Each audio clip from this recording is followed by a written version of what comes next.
Hello everyone, welcome to Score Shala. आज हम देखने जा रहे हैं हमारा सिविक्स का chapter gender, religion and caste. और जो टॉपिक हम कवर करने जा रहे हैं वो है जेंडर एंड पॉलिटिक्स। तो चलो देखते हैं जेंडर एंड पॉलिटिक्स को। Let us begin with gender division. हम शुरुआत करते हैं जेंडर डिवीजन के साथ। This is a form of hierarchical social division seen everywhere. तो सर ये क्या है? एक हायरार्किकल सोशल डिवीजन है जो हर जगह देखा जा सकता है, but is rarely recognized in the study of politics. पर फिर भी सर जब भी हम पॉलिटिक्स की बात करते हैं तो सर इसको रेयरली ही क्या किया जाता है? रिकॉग्नाइज किया जाता है कि सर पॉलिटिक्स में भी जेंडर का कोई रूल है। The gender division tends to understood as natural and unchangeable. तो सर जो जेंडर डिवीजन जो है उसे क्या माना जाता है? उसे नेचुरल माना जाता है। और वो कैसा है सर नेचर में? वो अनचेंजेबल है, उसको चेंज नहीं किया जा सकता। However it is not based on biology but on social expectation and stereotypes. तो सर हम समझ सकते हैं कि सर जो हमारा ओवरऑल जो ये जेंडर डिवीजन है ना, ये बायोलॉजी एक तो इसका नेचुरल है कि सर ये तो बायोलॉजिकली होता है, पर सर साथ ही साथ एक सोशल एक्सपेक्टेशन होती है, स्टीरियोटाइप्स होते हैं जो सर इस जेंडर डिवीजन को क्या बनाते हैं? बहुत ज्यादा क्रिटिकल बना देते हैं। फिर हम देखते हैं पब्लिक प्राइवेट डिविजन। अब हम बात करते हैं पब्लिक और प्राइवेट डिविजन के बारे में। Boys and girls are brought up to believe that the main responsibility of woman is housework, homework and bringing up children। तो सर जैसा कि हम समझते हैं, जब भी हम सोसाइटी में चलते हैं, जब भी हम किसी बॉय से बात करते हैं, गर्ल्स से हम डिस्कस करते हैं, तो हम ये देखते हैं कि सर उनका बचपन से ही, जब से उनकी ना शुरुआत होती है, तब से उनका ये मानना होता है कि सर कि जो घर के काम है वो किसके होते हैं? वो वुमेन्स के होते हैं। और साथ साथ में उन वुमेन्स का और क्या काम होता है सर? उनका काम होता है बच्चों को बड़ा करना। ऐसा जब भी हम किसी भी बॉय से बात करते हैं, जब भी हम किसी गर्ल्स से बात करते हैं, तो ये बिलीव किया जाता है, उनके द्वारा भी ये माना जाता है, उनके द्वारा भी समझा जाता है कि सर जो वुमेन्स का जो रोल है वो कहाँ तक सीमित है? वो घर और बच्चों तक ही सीमित है। This is reflected in a sexual division of labour. अब बात आती है sir sexual division of labour क्या है? तो सर हम समझ सकते हैं कि आपके है ना जेंडर के अकॉर्डिंग आपको क्या दिया जाता है? लेबर दिया जाता है, काम दिया जाता है। ऐसा माना जाता है कि सर जो वुमेन्स है, वुमेन्स का क्या काम होता है कि वो घर पे रहेगी, कुकिंग करेगी, क्लीनिंग करेगी, वॉशिंग ऑफ क्लोथ्स मतलब है ना क्लोथ्स धोएगी, साथ ही साथ टेलरिंग करेगी और साथ ही साथ चिल्ड्रंस को ध्यान रखेगी। फिर इसी के साथ जब मेंस की बात आती है, जब आदमियों की बात आती है, तो ये देखा जाता है कि सर बाहर के जितने भी काम होंगे, घर के बाहर के जितने भी काम होंगे, वो कौन करेगा? वो कौन करेंगे? वो मेंस करेंगे। तो हम ये समझ सकते हैं कि ये क्या है? एक सेक्सुअल डिवीजन ऑफ लेबर है। बल्कि ऐसा कुछ नहीं होता बच्चा। जब भी आपने देखा होगा सर रेस्टोरेंट्स के अंदर जो है कुकिंग कौन करता है? मेल्स ही तो करते हैं। तो सर ऐसा कोई जरूरी नहीं है कि सर वो उनका काम है, काम के अकॉर्डिंग हमने डिवाइड कर रखा है। ऐसा कुछ भी नहीं है सर, सब क्या है? इक्वल है। जो काम वुमेन्स कर सकती है वो काम से वो जितने भी जो एक होता है ना लेबरस वर्क होते हैं, जैसे कि कुकिंग है, क्लीनिंग है, वॉशिंग ऑफ क्लोथ्स है, टेलरिंग है, सर ये सारे काम तो कौन कर सकता है? मैन भी आपस में कर सकता है। तो हम ये समझ सकते हैं कि सर दोनों जो है वो इक्वल हैं। फिर हम बात करते हैं आगे। It is not that man can not do house work. तो सर इसका मतलब यही है कि सर जो आदमी है, जो मैन है, वो क्या घर के काम नहीं कर सकता? वो काम कर सकता है। They simply think that it is for woman to attend to this things. तो ऐसा माना जाता है कि सर जो घर के काम होते हैं वो किसके लिए होते हैं? वो सिर्फ वुमेन्स के लिए होते हैं।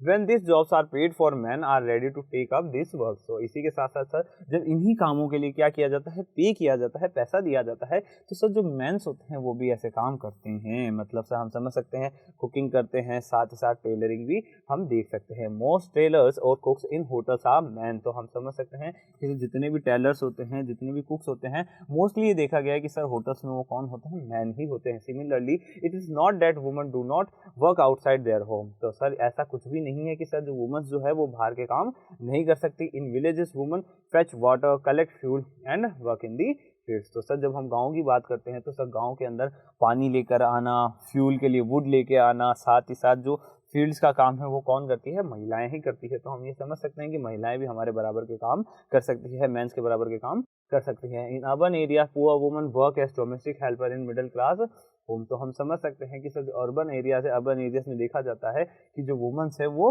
हेल्पर, एक मिडिल क्लास होम्स के लिए क्या काम करती है? हेल्पर का काम करती है। साथ साथ while middle class woman work in offices. और इसी के साथ साथ सर जो मिडिल क्लास जो वुमेन्स है वो क्या करती है? वो ऑफिस में काम करती है। तो हम समझ सकते हैं कि सर जो डोमेस्टिक हेल्पर का काम है वो कौन करते हैं? पुअर वुमन करती है। और सर जो मिडिल क्लास की वुमन होती है वो ऑफिस में काम करती है। In fact the majority of woman do some sort of paid work in addition to domestic labour. और इसी के साथ साथ सर हम ये समझ सकते हैं कि जो मेजॉरिटी ऑफ वुमन है, जब हम बात करते हैं वुमेन्स की, तो ये देखा गया है कि सर डोमेस्टिक लेबर के साथ साथ ऑफिशियल वर्क भी वो साथ साथ में ही करती है। मतलब वो ऑफिस का भी काम करती है और साथ साथ में घर का भी काम करती है, दोनों ही ऑफिस और घर दोनों को वो साथ में संभालती है। फिर हम देखते हैं but their work is not valued and does not gate recognition, पर सर उनका जो काम होता है उस काम की कोई वैल्यू नहीं की जाती, साथ ही साथ उसको किसी भी तरीके से रिकॉग्नाइज नहीं किया जाता कि महिलाओं ने ये काम किया है, इनको इसके लिए वैल्यू दी जानी चाहिए। मतलब ये ऐसा समझा जाता है सोसाइटी के अंदर कि ये काम तो महिलाओं के ही थे और महिलाओं को ही करने चाहिए, और ऐसा कुछ इसमें फर्क नहीं आ जाता कि महिलाएं ये काम नहीं करेगी, या फिर ऐसा कोई फर्क नहीं आएगा कि पुरुष ये काम करेंगे। फिर हम देखते हैं the result of this division of labour is that all the women constitute half of the humanity, their role in public life specially politics is minimal in most society. तो हम ये समझ सकते हैं कि सर ये जो डिवीजन ऑफ लेबर है ना, इसने हम दोनों को बांट दिया है, मैन और वुमन को बांट दिया है, और इसी के साथ साथ सर हम ये समझ सकते हैं कि सर जो वुमेन्स होती है ना वो कॉन्स्टिट्यूट करती है हाफ ऑफ द ह्यूमैनिटी। मतलब सर जितने ह्यूमंस है ना, उन ह्यूमंस में से हाफ कौन है, वो वुमेन है, और हाफ कौन है, मैन है। तो हम ये समझ सकते हैं कि सर उनका जो रोल है ना वो बहुत ज़्यादा होना चाहिए था पॉलिटिक्स में भी हमें देखना चाहिए था कि सर वुमेन्स जो है उनका एक अच्छा रोल है, पर देखा क्या जाता है कि सर पॉलिटिक्स में वुमेन का जो रोल होता है वो बहुत ज़्यादा मिनिमल होता है, बहुत ज़्यादा कम होता है। फिर हम देखते हैं earlier only men were allowed to participate in public affairs, vote and contest for public offices. तो ऐसा देखा गया है पहले के टाइम में, पहले के ज़माने में ऐसा देखा जाता था कि सर जो पब्लिक अफेयर्स है, जो वोट है, कंटेस्ट ऑफ पब्लिक ऑफिसेस है, उसके लिए सिर्फ और सिर्फ कौन अलाउ किया जा सकते हैं, उसके लिए सिर्फ और सिर्फ मैंस को अलाउ किया जा सकता था। Usually the gender issue was raised in politics. अब धीरे धीरे क्या हुआ सर, जेंडर इशू उठा गया धीरे धीरे पॉलिटिक्स में, इसे मुद्दा बनाया गया कि सर ये क्या है, ये एक इशू है, इस इशू को हमें सॉल्व करना है। Women in different parts of the world organise and agitated for equal rights. तो सर जो वुमेन्स है different parts of the world, sir different parts of the world में वुमेन्स जो है वो ऑर्गेनाइज करती है अपने आप को, एगिटेशन शुरू करती है ताकि उन्हें क्या मिल सके, ताकि उन्हें इक्वल राइट्स मिल सके। There were agitation in different countries for the extension of voting rights to women. Sir ऐसे कई कंट्रीज में देखा गया है जहाँ पे वुमेन्स ने एगिटेशन किए हैं ताकि उन्हें क्या मिल सके, ताकि उन्हें वोटिंग राइट्स मिल सके। फिर हम आगे देखते हैं this agitation demanded enhancing the political and legal status of women and improving there educational and career opportunities. तो सर ये जो एगिटेशन थे, इन एगिटेशन की डिमांड क्या थी, सर इनकी डिमांड थी कि सर जो पॉलिटिकल और लीगल स्टेटस है वुमेन का उसको क्या किया जाए, एनहांस किया जाए, और साथ ही साथ उनका जो एजुकेशनल और जो करियर अपॉर्चुनिटीज है उनको भी क्या किया जाए, उनको भी इंप्रूव किया जाए। फिर हम देखते हैं more radical women's movement aimed at equality in personal and family life as well. तो सर जितने भी हमने रेडिकल वुमेन्स मूवमेंट देखे हैं तो उसमें हमने देखा है कि सर वो बेसिकली किसको टारगेट कर रहे थे, किसको एम कर रहे थे, वो इक्वालिटी को क्या कर रहे थे, एम कर रहे थे। उनका कहना था कि सर हम ये जो मूवमेंट है हम वो क्यों चला रहे हैं, क्योंकि हमें क्या चाहिए, इक्वालिटी चाहिए, हमें चाहिए सर समानता, कि सर ज़्यादा नहीं, हमें राइट्स ज़्यादा नहीं चाहिए, हमें बस इतने राइट्स चाहिए जिससे हम है ना मेंस के बराबर आ सके। फिर हम देखते हैं कि सर उन्हें पर्सनल और फैमिली लाइफ में भी क्या चाहिए थे, इक्वालिटी चाहिए थी, उनकी पर्सनल लाइफ में भी और साथ साथ में फैमिली लाइफ में भी उन्हें इक्वालिटी चाहिए थी। फैमिलीज में भी देखा जाता है ना सर, जो मेंस होते हैं, जो पुरुष होते हैं, उनको ज़्यादा ये क्या किया जाता है, फेवर दिया जाता है। फिर हम आगे देखते हैं this movement are called the feminist movement. तो सर जो महिलाएं अपनी एक होती है ना पूरी है ना कम्युनिटी के लिए, एक पूरी वुमेन सोसाइटी के लिए जो काम करती है, मूवमेंट चलाती है, तो ऐसे मूवमेंट्स को हम क्या कहते हैं, फेमिनिस्ट मूवमेंट्स कहते हैं। और जो इनके लीडर्स होते हैं उनको हम क्या कहते हैं, फेमिनिस्ट कहते हैं। Political expression of gender division and political mobilization on this question have to improve women's role in public life. तो सर ऐसे में हम समझ सकते हैं कि सर जो पॉलिटिकल एक्सप्रेशन है जेंडर डिवीजन का, पॉलिटिकल मोबिलाइजेशन का, वो हमें हेल्प करेगा वुमेन्स के रोल को पब्लिक लाइफ में और ज़्यादा एनहांस करने में। We now find women working as scientist, doctors, engineers, lawyers, managers and college university teachers which were earlier not considered suitable for women। तो सर आज हम देख सकते हैं आज की जो नारी है वो है सब पे भारी। तो सर आज की नारी सब पे भारी कैसे है, क्योंकि हम देख पाते हैं कि सर जो आज की नारी है वो सर साइंटिस्ट भी बनती है, डॉक्टर भी बनती है, इंजीनियर भी बनती है, पायलट भी बनती है, लॉयर भी बनती है, मैनेजर भी बनती है, कॉलेज में प्रोफेसर भी बनती है, टीचर भी बनती है। तो सर इतने सारे जो रोल्स है आज महिलाएं निभा रही है। तो सर आज की जो नारी है वो बहुत ज़्यादा भारी है। तो हम ये समझ सकते हैं कि सर पहले इन कामों को नारियों के लिए, सर इन कामों को वुमेन्स के लिए पहले सुटेबल नहीं समझा जाता था, कि सर जो वुमेन्स जो है वो घर के ही काम करने के लिए सुटेबल है, बाहर के ये काम करने के लिए वुमेन्स जो है वो सुटेबल नहीं है। In some parts of the world, for example in Scandinavian countries such as the Sweden, Norway, Finland the participation of women in public life is very high. तो अब हम बात करते हैं स्कैंडिनेवियन कंट्रीज की। सर अब ये स्कैंडिनेवियन कंट्रीज का कॉन्सेप्ट क्या है सर, स्कैंडिनेवियन कंट्रीज कौन सी होती है सर? तो हमेशा याद रखना जब भी हम बात करते हैं स्वीडन की, नॉर्वे की और फिनलैंड की, और साथ ही साथ ये भी याद रखना बच्चा जब भी हम कोई भी रिपोर्ट उठाएंगे जो एक डेवलपमेंट के ऊपर जब बात करेंगे, जब हम किसी भी एक ऐसे मुद्दे पे बात करेंगे जो ओवरऑल हमारी सोसाइटी के डेवलपमेंट की बात करता है, तब हम उसमें देखेंगे सर जो स्वीडन है, जो नॉर्वे है और जो फिनलैंड है वो लगभग 1 2 3 नंबर 1 नंबर 2 नंबर 3 पे ही हमें दिखने वाला है। क्यों दिखने वाला है सर? क्योंकि उन्होंने बहुत जल्दी पॉलिटिकल जो एक्सप्रेशन था उनको सामने लेके आ गए थे, साथ साथ उनको जो मॉडिफिकेशन की जरूरतें लग रही थी उस मॉडिफिकेशन को वो साथ साथ में लेके आए थे। तो हम ये देख सकते हैं कि सर जो स्वीडन है, नॉर्वे है, फिनलैंड के अंदर देखा जाता है कि सर जो वुमेन्स का जो पब्लिक लाइफ है वो बहुत ज़्यादा हाई है। मतलब सर उनको एक है ना अच्छा वेटेज दिया गया है, उन्हें अच्छे राइट्स दिए गए हैं और सब पूरे ऐसे डेवलपमेंट के काम किए गए हैं जिससे ज़्यादा जो वुमेन्स है वो कहाँ आ सके,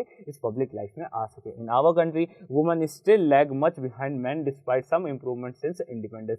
पर सर हमारी कंट्री की बात करते हैं तो हम ये देख सकते हैं कि सर इंडिपेंडेंस के बाद से ही है ना महिलाओं को इतना कुछ इम्प्रूवमेंट नहीं देखने को मिला है। क्योंकि सर हम जानते हैं कि सर जो हमारी जो सोसाइटी है वो कैसी है, पैट्रियार्कल सोसाइटी है। पर यहाँ पे सर जो पुरुष है, पुरुष प्रधान समाज है, जो सब मैन है उसका जो है एक दबदबा चलता है, एक डोमिनेंस चलता है। फिर हम देखते हैं hours is still a male dominated. तो सर हमारी जो आज सोसाइटी है वो कैसी है, मेल डोमिनेटेड सोसाइटी है, जिसे हम क्या कहते हैं, पैट्रियार्कल सोसाइटी कहते हैं। पैट्रियार्कल सोसाइटी सर जब यहाँ पे पैट्री आ जाएगा तो मतलब क्या है, पिता से रिलेटेड है, तो ये हम क्या कह सकते हैं, जो मेल डोमिनेंट है। जब यहाँ पे मैट्रियार्कल आ जाएगा तब इसका क्या मतलब होगा, जो माँ से रिलेटेड है, मतलब सर जो वुमन से रिलेटेड है। तो सर सोसाइटी में भी 2 डिविजन्स होते हैं, एक होती है पैट्रियार्कल सोसाइटी और एक होती है मैट्रियार्कल सोसाइटी। और इंडिया की जो सोसाइटी है या फिर कई सारी ऐसी कंट्रीज की बात कर ले जहाँ पे हमें क्या देखने को मिलती है, पैट्रियार्कल सोसाइटीज हमें देखने को मिलती है। Woman face disadvantage discrimination operation in various ways. तो इसी के साथ साथ हम ये समझ सकते हैं कि सब पैट्रियार्कल सोसाइटी के होने के कारण वुमेन्स को कई सारे डिसएडवांटेज होते हैं, डिस्क्रिमिनेशन का सामना करना पड़ता है और साथ ही साथ कई सारे ऑपरेशन का भी सामना करना पड़ता है। पर सर हम ये समझ सकते हैं कि ओवरऑल जो सिस्टम बनाया गया है उस सिस्टम के अंदर वुमेन का एक अच्छा रोल है। उस अच्छे रोल को एनहांस करने के लिए, उस अच्छे डेवलपमेंट के लिए हमें जरूरी है कि सर हम वुमेन्स को आगे लाएं। सर किसी भी डिस्क्रिमिनेशन, डिसएडवांटेज और ऑपरेशन का शिकार हम महिलाओं को ना बनने दें। हम हमारी महिलाओं को, हम हमारी बहन को, हम हमारी माँ को इतना कैपेबल बनाए, हम हमारी लाइक जिनकी वाइफ है तो सर वो उनको इतना कैपेबल बनाए सर जितना वो बना सकते हैं, ताकि सर वो उन्हें किसी भी तरीके का डिसएडवांटेज, डिस्क्रिमिनेशन और ऑपरेशन का सामना ना करना पड़े। फिर हम आगे चलते हैं। The literacy rate among women is only 54% compared with 76% among man. तो ऐसा देखा गया है कि सर जो वुमेन्स है उनको एजुकेशनल लेवल के ऊपर भी पिछड़ावा माना जाता है। क्यों माना जाता है सर? क्योंकि वुमेन्स को पढ़ाया नहीं जाता है। तो ऐसा देखा गया है सर कि 54% जो वुमेन्स है वो कैसी होती है, वो लिटरेट होती है, जबकि 76% जो मैन होते हैं वो क्या होते हैं, लिटरेट होते हैं। तो सर जब लिटरेसी रेट की हम बात करते हैं तो इसमें भी हम कंपैरिजन करते हैं तो एक है ना ह्यूज डिफरेंस हमें देखने को मिलता है कि कहाँ तो सर जो वुमेन्स है, सर वुमेन्स में जो लिटरेसी रेट है वो है 54%, और जो सर जब हम बात करते हैं मेंस की तो उनकी लिटरेसी रेट कितनी है, 76%। मतलब सर एक बहुत अच्छा डिवीजन हमें देखने को इसमें मिलता है, जो कि बहुत ज़्यादा एक अच्छी सिचुएशन हमारे सामने वो नहीं लाता है। Similarly a smaller proportion of girl students go for a higher study. तो सर ऐसा देखा गया है कि कई जगहों पे सर गर्ल स्टूडेंट्स जो होती है उनको बहुत कम ही हायर स्टडीज़ के लिए आगे भेजा जाता है। साथ ही साथ when we look at school results, girls perform as well as boys if not better in some places. पर सर ऐसा देखा गया है कि सर जो वुमेन्स जो होती है, जो गर्ल्स होती है, वो स्कूल लेवल के ऊपर जो रिजल्ट्स आते हैं उसके अंदर बॉयज़ के कंपेरेटिव में वो बहुत ज़्यादा अच्छे रिजल्ट्स लेके आती है। फिर हम देखते हैं but they drop out because parents prefer to spend their resources for their boys education rather than spending equally on their sons and daughters. पर ऐसा देखा गया है कि सर जो माता पिता होते हैं, जो उनके पेरेंट्स होते हैं ना, वो अपने बॉयज़ सर वो अपने सन्स को है ना पढ़ाने के लिए ज़्यादा प्रीफर करते हैं, उनको ज़्यादा एजुकेशन दिलाने के लिए सर वो क्या करते हैं, गर्ल्स की एजुकेशन को ड्रॉप आउट कर देते हैं, उनको ड्रॉप करवा देते हैं। फिर हम देखते हैं no wonder the proportion of women among the highly paid and valued jobs is still very small. और इसी के साथ साथ जब हम बात करते हैं हाईली पेड वैल्यूबल जॉब्स की तो हम ये भी देखते हैं कि सर वुमेन का प्रोपोर्शन उसमें भी बहुत कम देखा गया है। तो सर हम समझ सकते हैं जब उनका एजुकेशनल लेवल ही बहुत कम है तो सर उनका एक जो हाईली पेड जॉब्स होती है उसके अंदर भी जो उनका प्रोपोर्शन है वो बहुत कम हमें देखने को मिलता है। On an average an Indian woman works 1 hour more than an average man every day. तो हम समझ सकते हैं जब हम एक फैक्ट की बात करते हैं तो सर जो वुमन्स जो होती है वो ऑन एन आवर 1 आवर की जब हम बात करते हैं वो ज़्यादा काम करती है एवरेज एवरी डे। तो सर हम समझ सकते हैं मैन के कंपैरेटिव में जो वुमन्स होती है वो ज़्यादा काम करती है एवरी डे। फिर हम बात करते हैं yet much of her work is not paid and therefore often not value. तो सर इनका जो वर्क होता है, जो महिलाओं का वर्क होता है ना, उसे पेड नहीं किया जाता सर, महिलाओं को किसी भी तरीके से पे नहीं किया जाता है और इसी के साथ साथ उसको किसी भी तरीके की वैल्यू नहीं दी जाती है। उनको माना जाता है कि सर ये तो घर के काम है और सर ये तो इनको करने ही पड़ेंगे। फिर हम आगे देखते हैं the equal remuneration act 1976 provides that equal wages should be paid to equal work. तो सर एक है ना एक्ट आया था हमारे सामने जिसका नाम था द इक्वल रेम्यूनरेशन एक्ट 1976। तो हम समझ सकते हैं इक्वल का मतलब क्या है सर, समान है। सर रेम्यूनरेशन का मतलब क्या है कि सर जो आप किसी को काम करा रहे हो तो उस काम कराने के बिहाफ पे, उस वर्क को बिहाफ पे आप उसे क्या करते हो, पे करते हो, उसे ही क्या करते हैं, उसे ही क्या कहते हैं, रेम्यूनरेशन कहते हैं। ये जो एक्ट है वो 1976 में आया था जो प्रोवाइड करता है इक्वल वेजेस, किसको, इक्वल वर्क को। तो हम समझ सकते हैं कि अगर आपका काम बराबर का है, अगर आपने काम बराबर किया है, मतलब अगर किसी वुमन ने मैन के बराबर काम किया है तो जो वेज उसे पे हो रहा है वो भी कैसा होगा, इक्वल होगा। However in almost all areas of work from sports and cinemas to factories and fields women are paid less than man even when both do exactly the same work. तो हम देखा गया है ऐसा कि सर भले वो कोई काम हो, भले वो स्पोर्ट हो, सिनेमा हो, फैक्ट्री हो, फील्ड हो, और साथ ही साथ कोई भी ऐसा एरिया हो जहाँ पे वुमेन अपना वर्क देती है, अपना लेबर देती है, तो सर ऐसा देखा गया है कि एग्जैक्ट सेम काम के लिए भी उन्हें कम पे किया जाता है। फिर हम देखते हैं urban areas have become particularly unsafe for women. और इसी के साथ साथ सर जो अर्बन एरियाज है ना वो धीरे धीरे वुमेन्स के लिए बहुत ज़्यादा अनसेफ होते जा रहे हैं। They are not safe even within their own home from beating, harassment and their other forms of domestic violence. तो ऐसा देखा गया है कि सर बाहर की तो बात दूसरी है सर, वो अपने घरों में भी सुरक्षित नहीं है, घरों में भी उनको बीट किया जाता है, मारा जाता है, उनके साथ हरेसमेंट किया जाता है और साथ ही साथ उनको कई सारे डोमेस्टिक वायलेंस का भी सामना करना पड़ता है। तो हम ओवरऑल वुमेन्स की जो सिचुएशन है उसको हम समझ चुके हैं। हम एक बार इसका रिकैप देख लेते हैं कि आज हमने क्या क्या देखा है। तो स्टार्टिंग में हमने देखा था एक जेंडर डिवीजन। अब जो ये जेंडर डिवीजन है वो हायरार्किकल सोशल डिवीजन है, ये बहुत टाइम से चलता आ रहा है। पर सर पॉलिटिकल एक होता है, पॉलिटिक्स ही जब हम बात करते हैं तो इसको रिकॉग्नाइज नहीं किया जाता। फिर हम ये देखते हैं कि सर जो जेंडर डिवीजन है वो कैसा है, नेचुरल है, अनचेंजेबल है। और सर जब हम बात करते हैं कि सर क्या ये बायोलॉजिकली ही है, नहीं सर ये बायोलॉजिकली ही नहीं है। इसके साथ साथ जेंडर डिवीजन सोशल एक्सपेक्टेशन और स्टेरियोटाइप्स के कारण भी बहुत ज़्यादा क्रिटिकल हो रहा है। फिर हम देखते हैं पब्लिक एंड प्राइवेट डिवीजन। तो हम बात करते हैं सर बॉयज़ एंड गर्ल्स की। जब भी हम किसी बॉयज़ एंड गर्ल्स से बात करते हैं तो हम ये देखते हैं कि सर उनका मानना होता है, उनका ये बिलीव करना होता है कि सर जो वुमेन से उनका क्या काम होता है, सर उनका काम सिर्फ और सिर्फ घर के होते हैं और साथ ही साथ उनका काम होता है कि वो बच्चों का ध्यान रखें। फिर हम बात करते हैं sexual division of labour. Sexual division of labour का मतलब है सर जेंडर के अकॉर्डिंग आपको क्या दिया गया है, काम दिया गया है। तो हम समझ सकते हैं कि सर जो वुमेन है उनके लिए सिर्फ और सिर्फ कहाँ के काम है, घर के काम है, जैसे कि सर कुकिंग है, क्लीनिंग है, वॉशिंग है क्लोथ्स है, टेलरिंग है, लुकिंग आफ्टर चिल्ड्रन, मतलब बच्चों का ध्यान रखना है। ये सभी काम किसके हैं, ये सभी काम वुमेन्स के हैं। पर जब हम बात करते हैं मेंस की तो सर घर के बाहर के सभी काम किसके होते हैं, मेंस के होते हैं। पर ऐसा कुछ भी नहीं होता है। फिर हम बात करते हैं कि सर जो मैन होते हैं ना वो ऐसा नहीं है कि हाउसवर्क नहीं करते हैं, जब पे किया जाता है तो वो भी कई बार हाउसवर्क करते हुए हमें दिखते हैं। जबकि हम बात करते हैं कुक्स की, टेलर्स की, तो ये देखा गया है मोस्टली होटल्स के अंदर कौन लगे हुए होते हैं, मेंस लगे हुए होते हैं एज एन कुक और एज एन टेलर लगे हुए होते हैं जब वो टेलरिंग का काम कर रहे होते हैं। Similarly it is not that woman do not work outside their home. पर सर ऐसा नहीं है कि सर वुमन जो है वो बाहर काम नहीं कर सकती। विलेजेस में देखा गया है कि जो वुमन से वो वाटर लेके आती है, कलेक्ट करती है फ्यूल को और साथ ही साथ फील्ड में काम भी करती है। फिर हम देखते हैं सर जो अर्बन एरियाज है वहाँ पे देखा गया है सर जो पुअर वुमेन्स होती है ना वो क्या बन जाती है, सर मेड बन जाती है, डोमेस्टिक हेल्पर मतलब सब मेड बन जाती है। और इसी के साथ साथ सर जो मिडिल क्लास जो वुमन होती है वो ऑफिस में काम करने जाती है। फिर हम देखते हैं मेजॉरिटी ऑफ जो वुमन है ना उन्हें क्या है ना डोमेस्टिक लेबर के लिए एडिशनली पे नहीं किया जाता। मतलब हम समझ सकते हैं सर कि उन्हें है ना जॉब भी करना होता है, अपना ऑफिस भी संभालना होता है और साथ ही साथ अपने डोमेस्टिक लेबर भी उन्हें करना होता है, घर के काम भी उन्हें करने होते हैं। पर सर इस काम की उन्हें कोई वैल्यू नहीं दी जाती, उन्हें कोई रिकॉग्निशन नहीं दी जाती। फिर हम देखते हैं सर इसी के कारण क्या होता है, डिवीजन ऑफ लेबर शुरू हो जाता है। सर ऐसा माना जाता है कि सर ये जो लेबर है, ये जो काम है, ये सिर्फ और सिर्फ किसका है, महिलाओं का है। फिर हम देखते हैं वुमन जो है वो कॉन्स्टिट्यूट करती है हाफ ऑफ दी ह्यूमैनिटी, मतलब जितने भी ह्यूमंस जो है अर्थ के ऊपर रहते हैं उनमें से हाफ कौन है, वुमन से। जब हम बात करते हैं उनकी पॉलिटिकल रिप्रेजेंटेशन की, तो ये देखा गया है कि सर वो बहुत ज़्यादा क्या है, मिनिमल है। फिर हम आगे देखते हैं सर कि जो जेंडर इशू है वो कई बार पॉलिटिक्स में उठाया गया है, साथ ही साथ देखा गया है कि सर कई सारे डिफरेंट पार्ट्स में कई सारे डिफरेंट एगिटेशन शुरू किए गए हैं ताकि क्या मिल सके, इक्वल राइट्स मिल सके। सर ये जो एगिटेशन है, इन एगिटेशन का काम क्या था कि सर डिफरेंट जो वोटिंग राइट्स है वो वुमेंस को दिए जाए, साथ ही साथ उनको सोशल स्टेटस मिले, साथ ही साथ उन्होंने डिमांड करी कि सर जो वुमेंस है उनको सोशल स्टेटस के साथ साथ उनको एक लीगल इम्प्रोवाइजिंग भी देखने को मिले और साथ ही साथ उनको एजुकेशनल और करियर अपॉर्चुनिटीज भी दी जाए। फिर हम आगे देखते हैं रेडिकल वुमेन मूवमेंट के अंदर सबसे ज़्यादा किसे एम किया गया है, इक्वालिटी को एम किया गया है। सर इक्वालिटी कहाँ मिलनी चाहिए, उन्हें पर्सनल लाइफ में मिलनी चाहिए, फैमिली लाइफ में उन्हें मिलनी चाहिए, और इन्हीं मूवमेंट्स को कहा गया है सर फेमिनिस्ट मूवमेंट। जिसने वुमेन्स के मुद्दों को उठाया उन्हें हम क्या कह सकते हैं, फेमिनिस्ट मूवमेंट को कह सकते हैं। फिर हम देखते हैं पॉलिटिकल जो एक्सप्रेशन है जेंडर डिवीजन का, पॉलिटिकल मोबिलाइजेशन का, उसमें सर वुमेन का रोल बहुत ज़्यादा देखा गया है। फिर हम बात करते हैं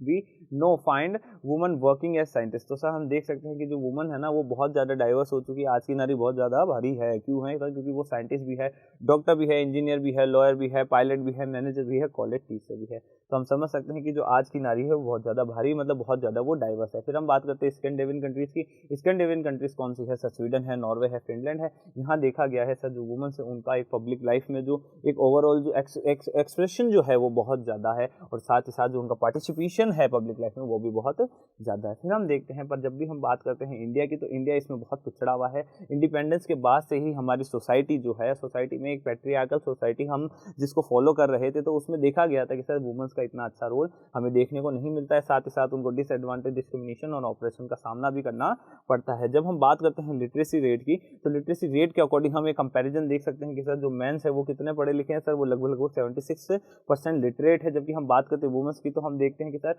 54% वुमेन्स ही क्या है, लिटरेट हो रखी है। फिर हम आगे चलते हैं कि सर जो बॉयज़ होते हैं उनको ज़्यादा पढ़ाया जाता है, जो गर्ल्स होती है उनको इक्वली नहीं पढ़ाया जाता। ऐसा उनके घर वालों के द्वारा माना जाता है, ऐसा उनके पेरेंट्स के द्वारा माना जाता है कि सर हमें ज़्यादातर किन्हें पढ़ाना है, हमें हमारे बॉयज़ को पढ़ाना है, उनकी एजुकेशन पे हमें ज़्यादा ध्यान देना है। उसी के लिए क्या किया जाता है सर, जो गर्ल्स होती है उनको ड्रॉप आउट करा दिया जाता है। फिर हम बात करते हैं कि सर अगर वुमेन्स को काम भी कराया जाता है तो हाईली पेड जॉब्स के अंदर उनका एक प्रोपोर्शन अच्छा नहीं देखा जाता। तो सर हम ये समझ सकते हैं सर उनको हायर एजुकेशन के लिए कुछ नहीं किया जाता। तो सर जब वो हायर एजुकेशन की तरफ बढ़ेगी ही नहीं तो उन्हें हाईली पेड जॉब्स मिलेगी कहाँ से। फिर हम आगे देखते हैं सर कि कई बार ऐसा देखा गया है कि सर जो मैन है वो वुमेन के कंपेयर में कम काम करते हैं, जो वुमेन है वो 1 घंटे ज़्यादा काम करती है एवरेज मैन से। फिर हम बात करते हैं कि सर उनके उन कामों के लिए उन्हें पे भी नहीं किया जाता, ना ही उन कामों के लिए वैल्यू दी जाती है। फिर हम बात करते हैं इक्वल रेम्यूनरेशन एक्ट 1976। अब ये सर इक्वल रेम्यूनरेशन एक्ट क्या था सर, इक्वल रेम्यूनरेशन का मतलब था कि अगर आप काम करवा रहे हो और वो काम इक्वल है, इक्वल वर्क के लिए क्या किया जाएगा, इक्वल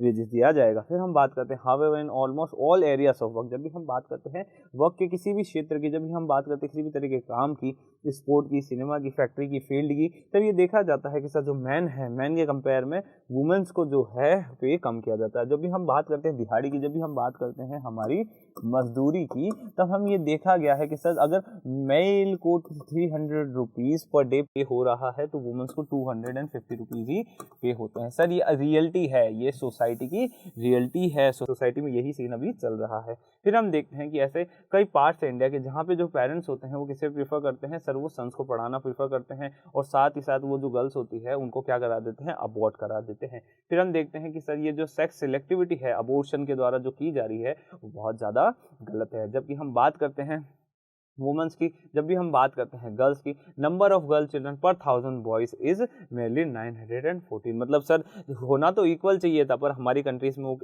में वो कितना है, 914 है। फिर हम बात करते हैं एज द मैप शोज, जैसा कि मैं आपने बताया हम देख सकते हैं 850 इवन 800 इन सम प्लेसेस। तो कई एरियाज में ऐसा भी देखा गया है जहाँ पे एक जो नंबर ऑफ गर्ल चिल्ड्रन पर 1000 बॉयज़ है वो कितना है, 850 और 800 तक देखा गया है। फिर हम बात करते हैं सर कि जो वुमेन्स होती है वो कई तरीके के हरेसमेंट, एक्सप्लॉयटेशन और वायलेंस का शिकार बनती है। फिर हम देखते हैं कि सर अर्बन एरियाज में ये देखा गया है कि महिलाएं सेफ नहीं है। यहाँ तक कि हम ये भी देखते हैं कि सर जो वुमेन्स है वो अपने घरों में भी सेफ नहीं है, क्योंकि सर उन्हें क्या किया जाता है, बीट किया जाता है, मतलब मारा जाता है, हैरेसमेंट किया जाता है, साथ ही साथ डोमेस्टिक वायलेंस भी उनके साथ किया जाता है। तो बच्चों आज के इस टॉपिक में इतना ही। अगर ये वीडियो आपको अच्छा लगता है तो इसे लाइक करिए, कमेंट करिए और सब्सक्राइब करिए हमारे स्कोर्स अलग यूट्यूब चैनल को। Thank you.